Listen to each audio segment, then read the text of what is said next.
C'est un hasard du calendrier, le président de la République l'a annoncé la semaine dernière, mais Saint-Quentin en Yvelines l'avait déjà programmé.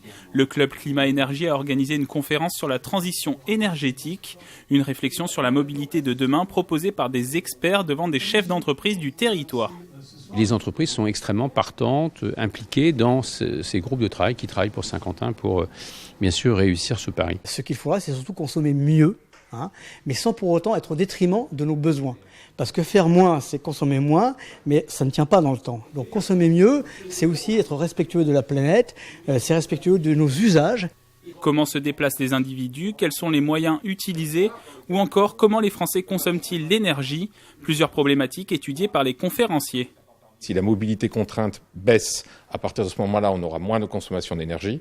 Mais le but, c'est finalement de diminuer cette mobilité contrainte et de décongestionner. C'est chez les plus pauvres que les voitures sont les plus polluantes, que l'habitat est le moins bien isolé. Donc ça veut dire que ce sont, hélas, les plus pauvres qui produisent et qui gaspillent le plus d'énergie.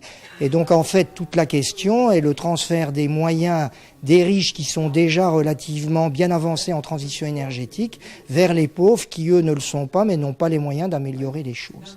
Une solution préconisée, le déploiement de la mobilité électrique à travers des véhicules fonctionnant avec cette énergie.